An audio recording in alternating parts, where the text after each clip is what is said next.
జిత్తుల మీద, కుయుక్తుల మీద తాను ఆధారపడతాడు. ఈ పెద్ద మనిషి మరో వ్యక్తి మీద కూడా ఆధారపడతాడు.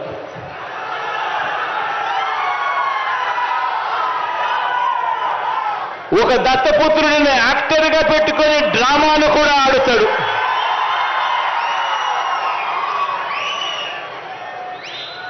ఈ దత్తపుత్రుడు ఎవరు అనంటే, ఎలాంటి వాడు అనంటే, మొన్న తెలంగాణలో తాను పోటీ పెట్టాడు. తాను తెలంగాణలో అభ్యర్థులు నిలబెడుతూ పోటీ పెడుతూ తెలంగాణలో తాను అన్న మాటలు వింటే నాకు ఆశ్చర్యం అనిపించింది. ఆ పెద్ద మనిషి దత్తపుత్రుడు అక్కడ తెలంగాణలో తాను అంటాడు, తెలంగాణలో తాను పుట్టినందుకు తెగ బాధపడిపోతున్నాను అని చెప్పి అంటాడు. తెలంగాణలో తాను పుట్టినందుకు తన దురదృష్టం అని చెప్పి కూడా అంటాడు. ఇలాంటి వ్యక్తి మొన్న తెలంగాణలో ఇలాంటి డైలాగులు కొట్టిన నాన్ లోకల్ ప్యాకేజీ ఇస్తారు ఈ పెద్ద మనిషి చంద్రబాబు నాయుడు గారికి ఇంకొక పార్ట్నర్. ఈ పెద్ద మనిషి ఆంధ్ర పాలకులకు చుక్కలు చూపిస్తా అని చెప్పి తెలంగాణలో డైలాగులు కొడతాడు. ఆంధ్ర పాలకులకు ఈ పెద్ద మనిషి చుక్కలు చూపిస్తాను అని చెప్పి తెలంగాణలో డైలాగులు కొడతాడు. ఈ ప్యాకేజీ ఇస్తారు, ఈ మ్యారేజ్ ఇస్తారు.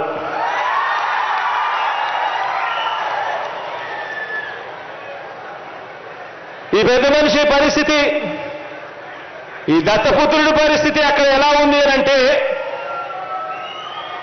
ఆ తెలంగాణలో పోటీ పెట్టి ఇన్ని డైలాగులు ఆంధ్ర రాష్ట్రానికి వ్యతిరేకంగా కొట్టిన ఇన్ని డైలాగులకు ఆయనకు పడిన ఓట్లెన్నో తెలుసా? చివరికి అక్కడ ఇండిపెండెంట్ గా నిలబడిన చెల్లెమ్మ బర్రెనెక్కకు వచ్చిన ఓట్లు కూడా ఈ పెద్ద మనిషికి దత్తపుత్రుడికి రాలేదు.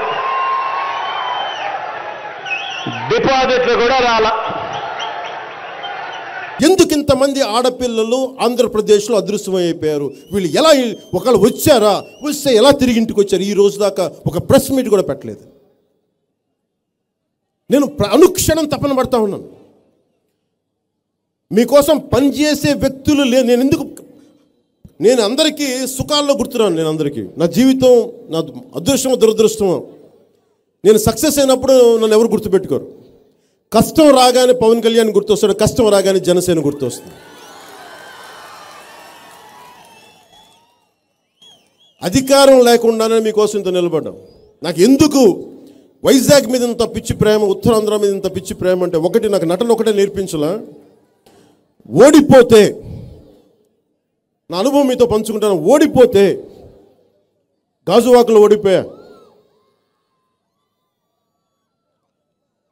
ప్రతి ఒక్కరు ఓటమిని చాలా తక్కువగా తీసుకుంటారు, అవమానంగా తీసుకుంటారు.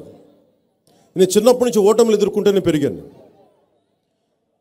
నేను ఓటమి ఎదుర్కొని ఇంట్లో కూర్చుంటే, మన పార్టీ ఆఫీస్లో కూర్చుంటే మంగళగిరిలో భవన నిర్మాణ కార్మికులు నా దగ్గరికి వచ్చి, అన్న మేము ఇప్పటికి చాలామంది చచ్చిపోతా ఉన్నాం, ఆత్మహత్యలు చేసుకుంటా ఉన్నాం, నీకోసం మా కోసం వచ్చి ఉత్తరాంధ్రకి రా అన్న, మా కార్మికులందరూ అక్కడ ఎక్కువ ఉన్నాం, సబ్ పెడతా ఉంటే నాకు మనస్ఫూర్తిగా నమ్మకం కలగల. జనం వస్తారో నా కోసం అనుకున్నా. ఓడిపోయాను కదా, నా మీద ఏం మోజు ఉంటుంది ఎవరికైనా? కొత్త అయితే మోజు ఉంటుంది, కానీ తర్వాత ఇప్పుడు ఓడిపోయాను కదా, ఓడిపోయిన వాడితోటి ఏం మోజు ఉంటుంది? ఎవరిని చూడాలని వస్తారు, ఎవరు నా మాట వింటారని అంటే ఏ మాత్రం నాకు. కాకపోతే నేను పెట్టుకున్న, నా మీద నాకున్న గౌరవంతో నేను ఒకటే అడిగాను, మన నాయకులందరికీ చెప్పాను, జనం వస్తారా అని అడిగాను, ప్రజలు వస్తారా మన కోసం అంటే. వాళ్ళు అన్నారు ఏంటంటే, ఎవరు కూడా అన్యమనస్కంగానే, అంటే సంపూర్ణమైన విశ్వాసంతో చెప్పలా. వస్తారు సార్, ఖచ్చితంగా వస్తారు సార్, ఎందుకు రారని వాళ్ళ మాటల్లోనే నాకు విశ్వాసం కనిపించలే. కానీ నేను ఒకటి నిర్ణయించుకున్నాను పాలిటిక్స్కి వచ్చినప్పుడు, ఎవరు వచ్చినా రాకపోయినా నేనైతే నడుస్తూనే ఉంటాను. Men may come, men may go, but I go on for ever. Lord tennis అని చెప్పింది. ఎవరు వచ్చినా రాకపోయినా నేను నిర్ణయించుకున్న దారిలో నేను నడుస్తాను. వస్తే వచ్చారు సంతోషం, లేదా నేను ఒక్కడే వెళ్తాను. నాకు దీంట్లో అవమానాలు లేవు, దీనిపై నాకు ఎలాంటి అనుమానం కూడా లేదు. ఆ రోజు నేను వచ్చి ఎయిర్పోర్ట్లో దిగ్గానే పావు గంట ఆగమన్నారు. దేనికి అంటే ఇంకా ఎవరు గ్యాదర్ అవ్వట్లేదు, ఇంకా రాలేదంటే ఎంతమంది ఉంటారని అడిగాను. అంటే కనీసం ఒక 200 మంది ఉన్నారా అని అడిగాను. లేదు సార్ ఇంకా ఎక్కువ ఉన్నారు. నాకు 500 మంది ఉంటే చాలు, నేను నడుచుకుంటూ వెళ్ళిపోతాను, నాకు అవసరం. కానీ వస్తే అంటే ఎందుకు చెప్తున్నాడు, ఎందుకంటే ఓటమికి నన్ను గుండెల్లో తీసుకుంది విశాఖపట్నం. నన్ను ఓడిపోతే ఆ రోజున నేను చూశాను, వెళ్తే దాదాపు 2 లక్షల మంది ప్రజలు ఆ రోజున రోడ్ల మీదకి వచ్చారు. నేను ఊహించలే. అంటే నా గుండె అంటే నాకు సామాన్య నా పెద్ద కన్నీళ్ళు రావు. నాకు మేబీ బాధలు పడ్డానేమో జీవితంలో ఎక్కువ, పడి అవమానాలు పడి నా కన్నీళ్ళు ఎండిపోయినాయి. నా కన్నీళ్ళు రావు అంత తేలిక. ఆ రోజు కొద్దిగా నా కళ్ళు చెమర్చినాయి. నాకు ఆ రోజు అంత ప్రేమ చూపించింది నాకు విశాఖపట్నం. అలాంటి ప్రేమకి లొంగని వాడు ఎవడుంటాడు? మీ ప్రేమకి నేను లొంగిపోయాను, మీ ప్రేమకి నేను దాసుని.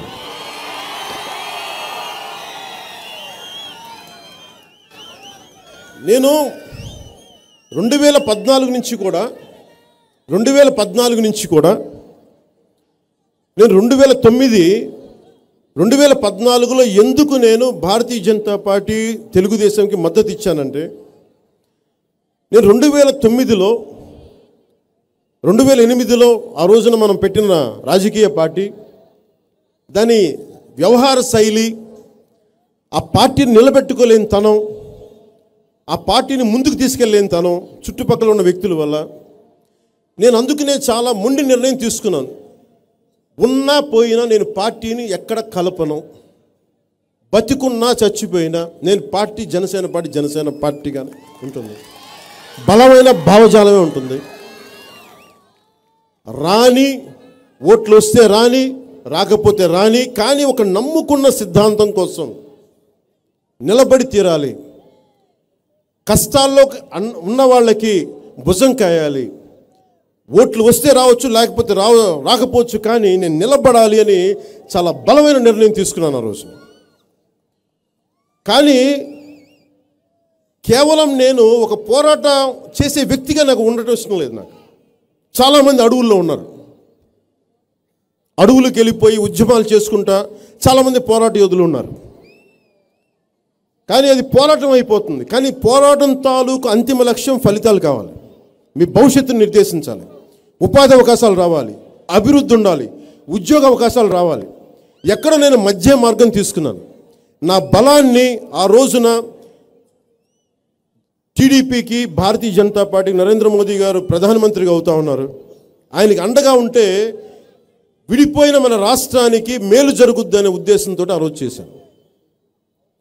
నేను ఎందుకంటే ఓట్లు విడగొట్టడం నాకు ఇష్టం లేదు. నాకు ఈగో గేమ్స్కి నేను వెళ్ళను, అహంకారంగా నేను అనే గేమ్స్కి నేను వెళ్ళను, మనం అనుకునే గేమ్కి నేను వెళ్తాను.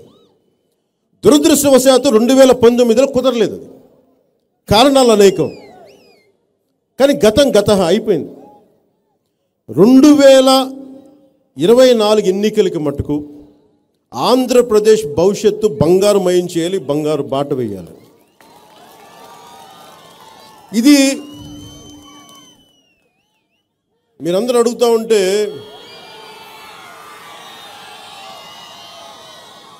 సీఎం అని అడుగుతూ ఉంటే నా కోరిక ఏంటంటే మనం నుంచున్న స్థానాల్లో బలమైన మెజారిటీతో గెలిపించి, మనం మద్దతు ఇచ్చిన స్థానాల్లో బలమైన మెజారిటీ ఇవ్వగలిగితే అప్పుడు జనసేన బలం తెలుస్తుంది. అప్పుడు మనం అడగలం, అప్పుడు నిలబడగలం. మనం ఏమీ చేయకుండా మీ గుండెల్లో అభిమానం, మీ గుండెల్లో ఉన్న అభిమానం అది ఓటు కింద ట్రాన్స్ఫర్ అవ్వకపోతే, ఓట్ల కింద మలుచుకోకపోతే, అది మనల్ని అధికారంలో కూర్చోబెట్టలేకపోతే స్లోగన్స్కి మనం మాట్లాడలేం.